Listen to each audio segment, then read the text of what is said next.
Alright guys, after coming off a very hot start, the Vancouver Canucks have now lost 5 out of their last 6 games. And it's really starting to divide a lot of Canucks fans. The optimistic fans still believe that the Canucks will come back strong, and definitely the more doubter fans still believing that the Canucks aren't ready for any type of playoff push, and that they should be pushing towards tanking again to draft yet another high-end prospect. And with that being said, the Canucks are definitely in a tricky situation. I personally, let me know what you guys think. I personally still firmly believe that the Canucks, with this current lineup, if it remains healthy, can be a playoff team. Now, healthy, that is definitely a key term here. Perhaps not a contender. In no means do I think the Canucks are going to go all the way, but playoffs and just some type of signal that signifies growth is definitely a good thing. And with that being said, when the Canucks came off to a very hot start this season, lots of fans, or I guess lots of people around the NHL, lots of analysts, believe that this was just a hot start and the Canucks would come back down to earth. So with that being said, does all this recent failure point towards another playoff-less season for the Canucks? This past offseason, in the 2019 NHL Draft held in Vancouver, Jim Benning took a massive risk by trading, of course, a conditional first-round pick to the Tampa Bay Lightning for JT Miller and some other things, but the main product being a conditional first-round pick. The condition of this pick protects the Canucks if they fail to make the playoffs this season, but they are unprotected for the 2021 draft. Many people, I'd actually say most Canucks fans, were very skeptical and pretty upset about this trade. However, I never really felt the same way. It is definitely a risk considering that JT Miller was kind of coming off a down year, and the Canucks have been drafting very high in the draft for the past, 5 years. But considering that JT Miller adds a lot to this young Canucks roster, and the intention of this trade was that there's an assumption that if the Canucks put the pieces together this offseason with guys like JT Miller, Jordy Ben, Tyler Myers, that they'd surely be a team this season, if not next season. So again, when you think about it that way, it'd be a later first round pick for JT Miller, who's already a guaranteed top 6 forward for, a guy drafted within the 20s of the draft that isn't guaranteed to be anything. And again, if the Canucks don't make the playoffs this year, they're protected anyways, and through strong drafting, better depth, and a lot of internal growth up and down the lineup, playoffs is definitely in the picture this year, if not next year. I can almost guarantee that. With that being said, the Canucks started this season off with some very great production from the blue line and all 4 forward lines. Depth scoring was firing, and the team was, relatively healthy. And health has been the Canucks' biggest issue the past couple seasons. And so this translated, of course, into a lot of team success, a lot of high-scoring games, unsustainable scoring, but definitely great to see. And so a lot of fans felt as if this current Canucks roster was a bit rushed.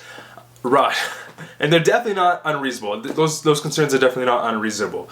And when you take into consideration that the 2020 NHL Draft is looking, just absolutely outstanding, it could definitely hurt to lose out on drafting an amazing talent. Alexis Lafreniere has been absolutely dominating the Q this year with 45 points in his first 20 games.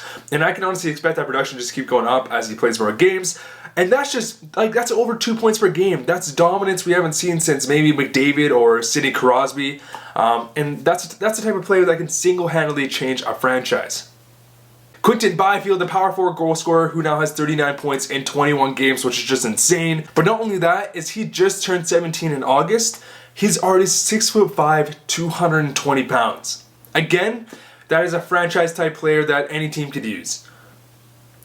There's a lot of talent coming out of Sweden with guys like, Lucas Raymond, Alex Holtz, and Gunler, and just an immense amount of talent coming out of the CHL this year in all 6 positions. Not to mention an absolute dark horse in Tim Stützle, who now has 15 points in 17 Dell games, which is just unreal production. This draft is very deep, and it's definitely going to hurt if we lose our pick, because, a pick within the 15-22 range could be considered a top 10-ish pick in a previous draft. So if you think about it from a glass half full mentality, if the Canucks do fail to make the playoffs this season, at least they will be treated with a very high-end draft pick to add to their great prospect system. So to answer the question of this video, should the Canucks tank this season to draft yet another piece to add to their amazing young core? And the real answer is absolutely not. And that may be a bit controversial to some of you, but you know what? Absolutely not. The Canucks, Jim Benning, Travis Green, they all have one goal in the team. They all have one goal this season, and that is to make the playoffs. Coming into the season, the hockey guy, Shannon, he said it best. The Canucks, they have to stop being afraid. It's now time to leap and push towards the playoffs. It's been well over 5 years since I would consider the Canucks to be an actual playoff team. And time we've seen it again. Tanking does not translate into any type of success. The Edmonton Oilers, they had top-end draft picks for 10 straight years, and they're only finally looking like a contending team. And with that being said, I'd still even say the Canucks have better depth than the Edmonton Oilers. The tanking mentality is definitely just not the way to achieve any type of real success, We need to believe in our current guys, and it's not like we don't have the foundational young core pieces in place. We have Elias Pettersson, Brock Besser, Bo Horvat, Quinn Hughes, Thatcher Demko. We're covered at all positions, and all of which these players are drafted by the Canucks, which again has not been a very common theme throughout Canucks history. In 2011, when the Canucks made the playoffs, I think the Canucks actually had a record low of players that actually drafted being within the lineup. Of course, there's like Ryan Kessler, Alex Edwards, the Sedins, but there was a lot. BX said that, but there was so many undrafted talent here. But Jim Benning has done such a great job building up this great core from our own draft picks. And they're all foundational players that, any team could build upon. Not to mention the plethora of prospects not even in our current lineup as it sits. Podkolzin, Cole Lind, Niels Höglander, Mikey DiPietro, Jack Rathbone, who has been completely tearing it up in the NCAA, and same as Tyler Madden. I plan on doing another Canucks prospect update in the near future. I'm actually thinking about perhaps once a month to do a kind of a big prospect overhaul. Looking at all the progression through our elite young prospects. Let me know what you guys think about that. But the point is, the Canucks are in the position to succeed. They have failed making the postseason for so long, and it's time to start seeing some progression. And the funny thing is that even though the Canucks are coming off a very bad losing stint, is that they are still very much in the playoff picture 20 games into the season. They're currently sitting 5th in the West with a 10-7-3 record. They're 3rd in the Pacific, and funny enough, they're still the 3rd best Canadian team, only trailing the Edmonton Oilers and the Montreal Canadiens. They're ahead of other teams like the Leafs, the Flames, the Predators, the Golden Knights. The Canucks are definitely going through a bit of a lull, but they're still very capable of turning this around and coming back to form.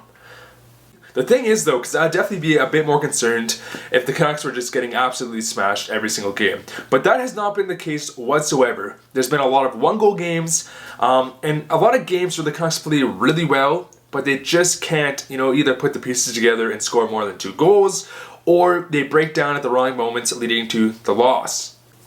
Because the Canucks in the first 14 games, they were getting a lot of really great balances, a lot of depth scoring, and a lot of amazing goaltending. And recently, they've encountered some injury issues, especially in the middle with Beagle and Sutter. And last game against the Dallas Stars, that was definitely a huge underlying issue here. We had to put guys like JT Miller on the 3rd line to play with Gaudette to create some better depth. So we definitely need guys like Beagle that are back in the lineup, and also, I guess, guys like Roussel, who will soon be coming from injury, and we also need to send down guys like Louis Eriksson, and it's only up from there, and also Michael Furland. They've also experienced just an uncanny amount of defensive issues where they're almost playing entire games with only 5 defensemen, which is definitely just a recipe for disaster.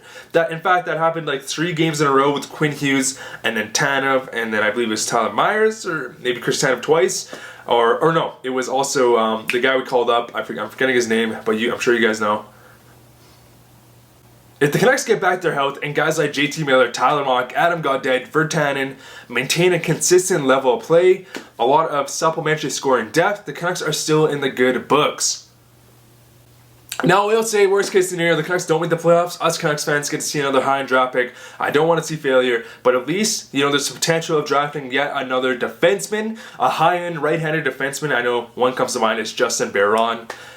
So there's definitely a bright side if the Canucks don't make the playoffs. And imagine, adding that final high-end defensive prospect piece to our lineup. So it's not just, Quinn Hughes and I guess Oyo Levy, and then that's it.